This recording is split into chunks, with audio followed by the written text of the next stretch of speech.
Hello everyone. आज हम करेंगे लाइट चैप्टर के थर्ड पार्ट, जिसमें हम सारा रिफ्रैक्शन का पार्ट कवर करेंगे और पावर ऑफ द लेंस के बारे में पढ़ेंगे। ठीक है, सबसे पहले रिफ्रैक्शन क्या होता है। रिफ्रैक्शन है आपका bending of light when it travels from one medium to another. मतलब जब भी लाइट किसी एक मीडियम से दूसरे मीडियम में जाती है तो वो बेंड करती है, मतलब उसकी स्पीड चेंज होती है। जैसे आप कोई भी चीज़ अगर किसी पत्थर को भी पानी में डालोगे तो उसकी भी स्पीड कम होएगी, रेजिस्टेंस लगेगी। वैसे ही लाइट को भी एक रेजिस्टेंस फील होती है जब वो डेंसर मीडियम में जाती है। तो जब भी लाइट डेंसर मीडियम में जाती है, रेयर से मतलब एयर से वाटर में चली गई, तो वो नॉर्मल की तरफ बेंड करती है। अब नॉर्मल क्या है, मैंने पिछली वीडियो में बताया था आपको। किसी भी प्लेन से अगर हम परपेंडिकुलर ड्रॉ करते हैं तो उसे हम नॉर्मल कहते हैं। तो लाइट जिस भी एंगल पे हिट करेगी दूसरे मीडियम को, वो हमेशा नॉर्मल के टुवर्ड्स बेंड करेगी, अगर जो सेकंड मीडियम है वो डेंसर है। और अगर सेकंड मीडियम रेयर है, मतलब वाटर से लाइट, आपने एक टॉर्च वाटर में रख दी और वो लाइट एयर में जा रही है, तो away from the normal bend करेगी लाइट। इसी प्रॉपर्टी को हम कहते हैं रिफ्रैक्शन। ठीक है, जैसे हम पेंसिल को अगर डिप करेंगे वाटर में और ऐसा हल्का सा बेंड रखेंगे, जैसे आप डायग्राम में देख रहे हो, तो हमें पेंसिल हल्की सी उठी हुई लगती है, ऐसा लगता है कि वो ऊपर को आ रखी है, बीच से बेंट है। ऐसा क्यों होता है? क्योंकि वो हमें एक फॉल्स इमेज दिखती है, उसकी रियल पोजीशन नहीं दिखती। ठीक है, इसके बाद रिफ्रैक्शन में आपका आता है लॉज ऑफ रिफ्रैक्शन, जिसमें पहला लॉ है हमारा incident ray, refracted ray and normal lie in the same plane. मतलब कि तीनों जो हमारे रेज हैं, इंसिडेंट रे, रिफ्रैक्टिव रे और जो हम नॉर्मल ड्रॉ करते हैं, वो हमेशा सेम प्लेन में रहता है। जैसे मैंने पहले बताया था, प्लेन चेंज नहीं होता। एक्स और वाई एक्सेस की जगह जेड एक्सेस में नहीं जाएगा कभी भी, उन्हीं दो एक्सेस में ही हमारा पूरा रिफ्रैक्शन होएगा। और दूसरा लॉ सबसे इंपॉर्टेंट है, जिसे हम कहते हैं स्नेल्स लॉ, जो हमारा कहता है sine i by sine r equals to constant. अब ये क्या चीज है, उसके लिए हमें रिफ्रैक्टिव इंडेक्स का भी पता होना जरूरी है। रिफ्रैक्टिव इंडेक्स क्या होता है? तो measure of bending of light in a medium, मतलब जितना ज्यादा मीडियम डेंस होएगा उसकी रिफ्रैक्टिव इंडेक्स उतनी ज्यादा होएगी। अब ये मैं आपको एक्सप्लेन करता हूँ।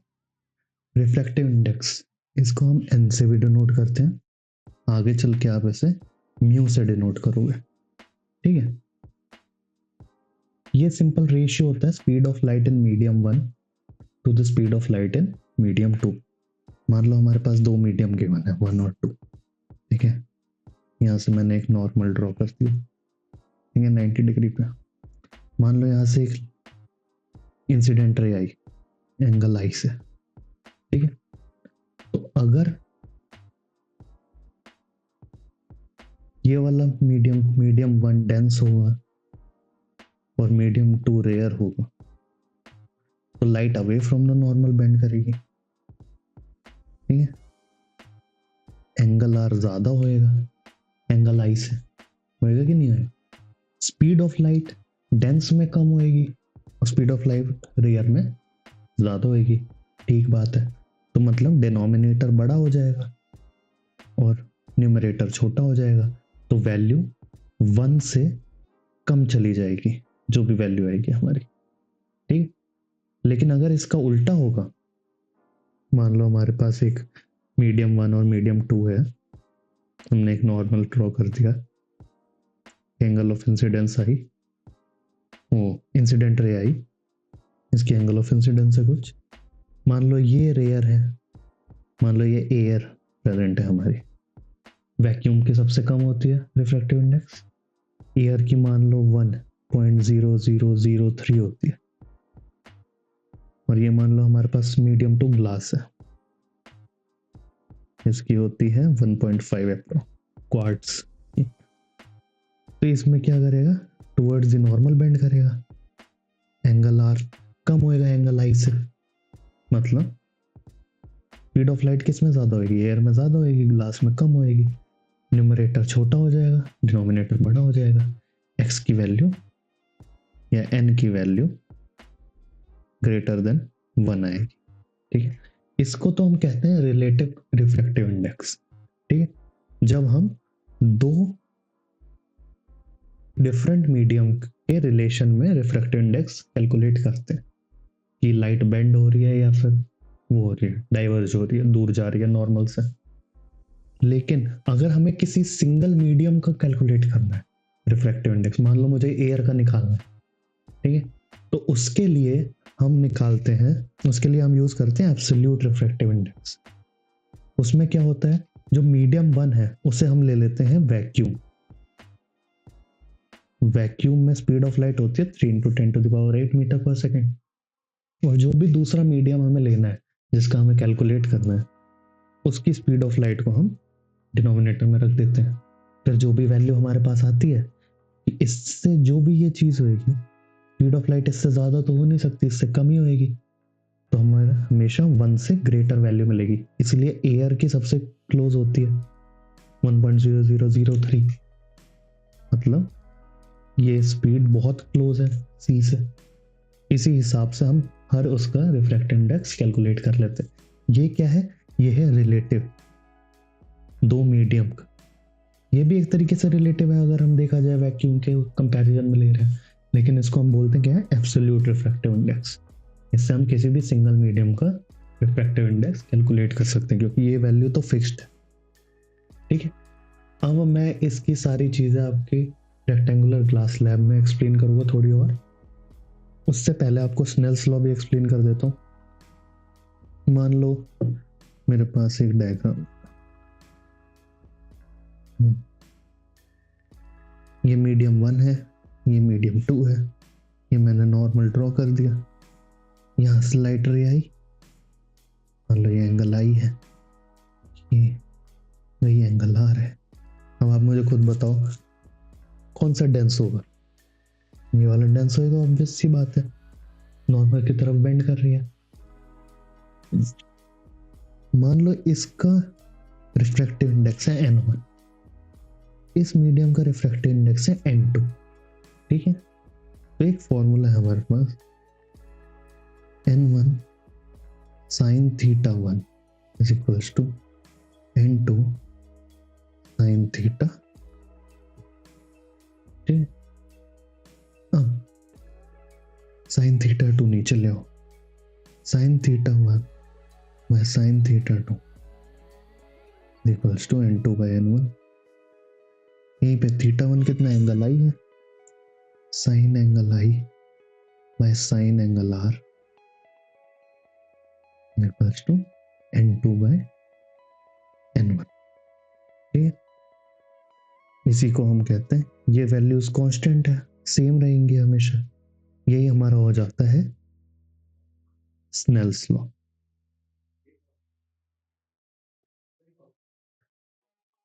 अब मैं आपको एक्सप्लेन करूंगा रेक्टेंगुलर ग्लास लैब।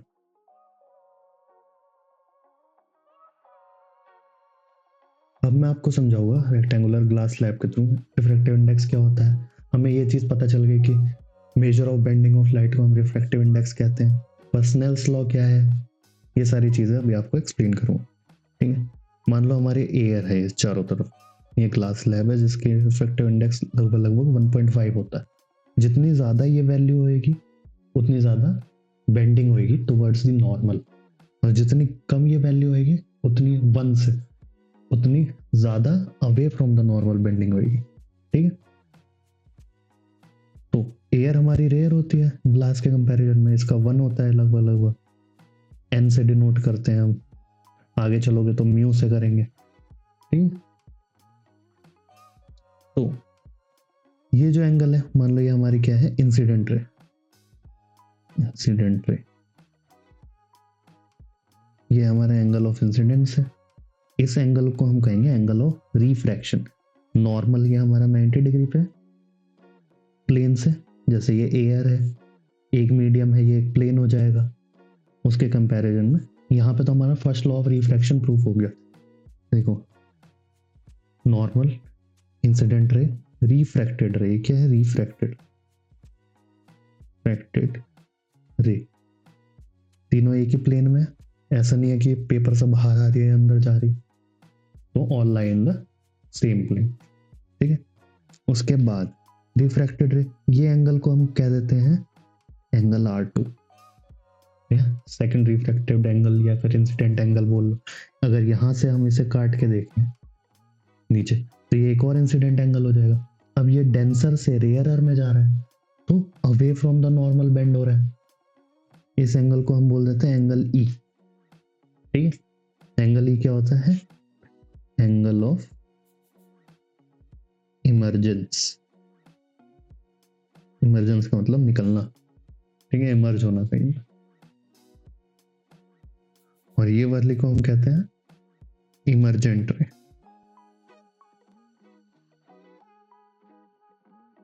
अब इंसिडेंट रे आई, एयर से गई ग्लास में, ग्लास से वापस से एयर में आई, लेकिन आखिरी पॉइंट पे, फाइनल पॉइंट पे ये वापस से एयर में। तो इसमें जो एंगल का चेंज हुआ वो तो कुछ भी नहीं हुआ, सेम ही जितने एंगल से इंसिडेंट रे अंदर गई थी उतने ही एंगल से ये बाहर आएगी। लेकिन इनके बी पोजीशन में अगर ये रे को मैं आगे ड्रॉ करूं,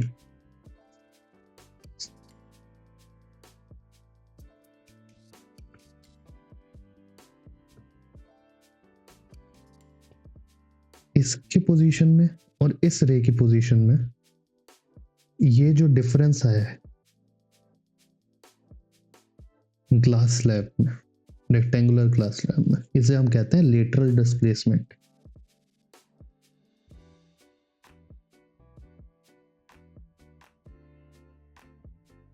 या लेटरल शिफ्ट भी बोल देते हैं कई जगहों में।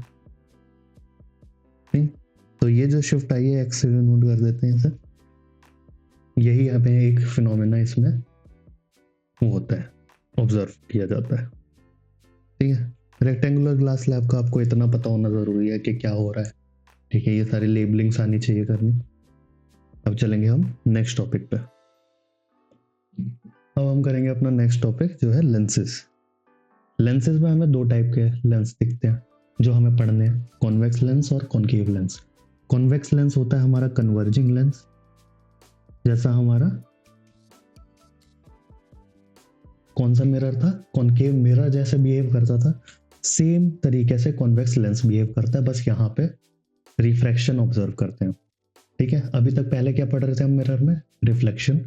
अब इसमें रिफ्रैक्शन होता है, लेकिन कॉन्वेक्स लेंस के जो 6 डायग्राम बनते हैं, रे डायग्राम्स, वो एज इट इज सेम बनते हैं जैसे कॉनकेव मिरर के बनते थे। ठीक है, बस फर्क क्या है, वहां पे रिफ्लेक्शन हो रहा था, यहाँ पे रिफ्रैक्शन हो रहा है। जैसे हम कॉनकेव मिरर में जब इन्फिनिटी पे रखते थे ऑब्जेक्ट को तो फोकस पे बनती थी इमेज, यहाँ पे जब हम ऑब्जेक्ट को इन्फिनिटी पे रख रहे हैं तब भी फोकस पे बन रही है इमेज। तो कॉन्वेक्स लेंस और कॉनकेव मिरर के रे डायग्राम्स कुछ कुछ सिमिलर है, उनकी प्रॉपर्टीज सिमिलर। अब सबसे पहली चीज, ये डायग्राम बनता कैसे है? ये जो हम लेंस यूज कर रहे हैं इसे बाई कॉनकेव लेंस कहते हैं। बाई कॉनकेव मतलब कि दो साइड से, by convex lens, by convex lens कहते हैं। क्यों? क्योंकि दो साइड से बल्ज्ड है बाहर को। ठीक है, अब हायर क्लासेस में ये सरफेस 1 है, ये सरफेस 2 है, तो जो हम फोकस और रेडियस की नेमिंग करते हैं वो सरफेसेस के हिसाब से करते हैं कि लाइट कौन सा सरफेस को पहले हिट करेगी। मान लो अगर इस सरफेस को पहले हिट कर रही है तो इस सरफेस का जो फोकस है वो इस साइड पे, तो हम F1 इधर मार्क करते हैं और 2F1 इधर हायर क्लासेस में। पर अभी आपके एनसीईआरटी के अकॉर्डिंगली हमें सीधा लिख देना है इस लेफ्ट साइड पे F1, लेफ्ट राइट साइड पे F2, और कुछ नहीं करना है। सेम प्रॉपर्टीज है, अगर प्रिंसिपल एक्सिस से पैरेलल कोई लाइट रे आएगी तो बेंड होके फोकस से पास होके चली जाएगी। ठीक है, इसमें रिफ्लेक्ट बैक नहीं हो रही है, इसमें पास हो रही है, बेंड हो रही है। ठीक है, और दूसरी प्रॉपर्टी क्या है, अगर कोई लाइट रे को हम ऑप्टिकल सेंटर से पास करते हैं, ओरिजिन भी कह देते हैं कई जगहों पे, ये जो सेंटर पॉइंट है इसको ऑप्टिकल सेंटर कहते हैं, यहाँ से जब लाइट को पास करते हो तो वो स्ट्रेट पास हो जाती है। ठीक है, अब इसके भी 6 रे डायग्राम से जैसे कॉनकेव मिरर के थे। सबसे पहला हमारा इन्फिनिटी पे ऑब्जेक्ट रखा है, ऑब्जेक्ट एट इन्फिनिटी, तो हमारी इमेज कहाँ बनती है? F2 पे बनती है, फोकस सेकंड फोकस पे। ये 2F2 और 2F1 क्या है? ये R1 और R2 ही है, लेकिन हमने यहाँ पे उसे 2f2 और 2f1 लिख रखा है। ठीक, तो सेकंड फोकस पे बनती है हाईली डिमिनिश्ड है, छोटी है, और रियल एंड इन्वर्टेड बनती है। सेम बियॉन्ड, जैसे आर रखते थे बियॉन्ड आर, यहाँ पे बियॉन्ड 2f1 रख रखा है, तो इमेज कहाँ बनेगी, f2 और 2f2 के बीच में बनेगी, स्मॉलर इन साइज होगी ऑब्जेक्ट से, और रियल एंड इन्वर्टेड होगी। सेम अगर ऑब्जेक्ट रखा है, कहाँ पे रखा है, एट 2f1, अगर जैसे रेडियस पे रखते थे कॉनकेव मिरर में, तो कहाँ बनती थी, रेडियस पे ही बनती थी, तो यहाँ पे क्या होएगा, सेम 2f2 पे इमेज फॉर्म होएगी, सेम साइज की होएगी, रियल एंड इन्वर्टेड फॉर्म होएगी। ठीक, अगर हम रखते हैं उसे भी बिटवीन 2f1 एंड f1,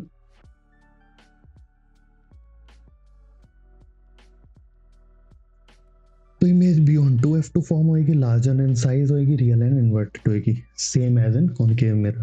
ठीक है, हम नेक्स्ट, अब अगर हम ऑब्जेक्ट को फोकस पे रखेंगे एट f1, तो वो इमेज कहाँ फॉर्म होती है, एट इन्फिनिटी होती है, हाईली एनलार्ज होती है, रियल एंड इन्वर्टेड होती है। और सेम अगर हम between f1 and optical centre O या ओरिजिन के बीच में रखते हैं, तो इमेज कहाँ फॉर्म होएगी, अब यहाँ से हमने लाइट पास करवाई, फोकस से निकाली, दूसरी ओरिजिन से निकाली, ये इस साइड पे तो कहीं मीट होंगे नहीं, तो उसे हम पीछे एक्सटेंड करेंगे फॉल्स लाइन से, और जहाँ पे वो लाइन मीट करेगी, हम टॉप पॉइंट लेते थे, टॉप पॉइंट से दो रेज निकाली, जहाँ पे मीट हुई वहाँ पे ए डैश बन जाएगा, और उसे प्रिंसिपल एक्सिस की तरफ ड्रॉ कर देंगे तो हमारा बी डैश आ जाएगा। तो ये हमारी इमेज फॉर्मेशन हो जाएगी। तो कैसी इमेज बनेगी, एनलार्ज बनेगी, on the same side as object, जिस साइड ऑब्जेक्ट होएगा उसी साइड इमेज बनेगी। किस केस में, जब F1 और O के बीच में रख रखते हैं, अगर इस साइड रखेंगे तो यहाँ पे कहीं पे बनेगी इमेज, और कैसी बनेगी, वर्चुअल एंड डायरेक्ट बनेगी। ठीक है, अब आता है हमारा दूसरा लेंस, कॉनकेव लेंस, इसे डाइवर्जिंग लेंस भी कहते हैं। क्यों कहते हैं डाइवर्जिंग और कॉन्वर्जिंग,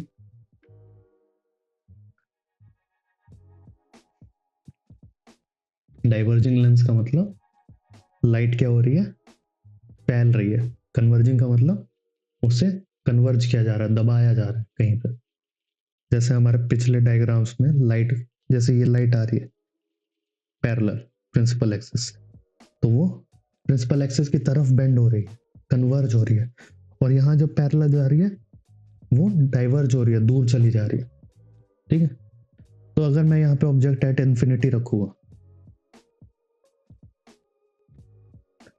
तो वो कैसे ड्रॉ करनी है ये लाइनें, ये हमने दो रेज निकाली, इसमें सिर्फ दो केसेस होते हैं, जैसे हमारा कॉन्वेक्स मिरर में होता है, हमने दो लाइट रेज निकाली, उसको हमने ड्रॉ किया, फिर उसे इस वाले फोकस से हमें ऐसे मर्ज नहीं कर देना नीचे वाले फोकस को, ये सिर्फ कॉन्वेक्स लेंस में होता था। तो हमारा फर्स्ट फोकस है F1, वहां से हमें डॉटेड लाइन ले गए, और इस तरफ से हमने एक परमानेंट लाइन निकाल दी। ठीक है, एक ही एरो दिखानी है एक साइड पे, मिरर के बताया था मैंने। दोनों को जब हम ज्वाइन करते हैं वो F1 पे ज्वाइन होएगा, यहाँ पे हमारी इमेज फॉर्मेशन होगी एट F1 हाईली डिमिनिश्ड। और कैसी बनेगी, फॉल्स लाइन ज्वाइन कर रहे हैं तो वर्चुअल एंड इरेक्ट। ठीक है, दूसरा केस की इस साइड पे हम कहीं पे भी ऑब्जेक्ट रख दें, इन्फिनिटी पे नहीं, on the left side of the lens, अगर हम कहीं पे भी रखेंगे, पहली लाइट रे ले गए, फोकस से फॉल्स लाइन जो करके हमने रे निकाली, दूसरे को हम ओरिजिन से पास कर दिया, जहां पे भी वो मीट करेंगे वहां पे हमारा क्या बन जाएगा, इमेज फॉर्मेशन हो जाएगी between F1 and optical centre O। ठीक है, कैसी बनेगी, डिमिनिश्ड बनेगी, और हमेशा कैसी रहेगी, वर्चुअल एंड इरेक्ट रहेगी। तो ये हमारे थे लेंसेज के रे डायग्राम। अब हम करेंगे लेंस फॉर्मूला, मैग्निफिकेशन और पावर ऑफ द लेंस। अब आता है लेंस फॉर्मूला क्या है। जैसे हमारा मिरर फॉर्मूला था, क्या था mirror formula, 1/v equals to 1/v, 1/f equals to 1/v plus 1/u। उसी टाइप से हमारा लेंस फॉर्मूला है, बस साइन चेंज है, यहाँ पे माइनस आ जाता है। f क्या है हमारा, फोकल लेंथ है, फोकल लेंथ। v क्या है हमारा, इमेज डिस्टेंस, यू क्या है हमारी ऑब्जेक्ट डिस्टेंस। ठीक है, सेम साइन कन्वेंशन जो हमारा मिरर्स में फॉलो होता था वही सेम साइन कन्वेंशन हमारा लेंस में फॉलो होएगा। ठीक है, अब ये किसका है, मिरर का है, मिरर फॉर्मूला याद करने के लिए इजी रहता है। मैग्निफिकेशन का क्या है, H dash by H. H dash क्या था हमारा, हाइट ऑफ इमेज,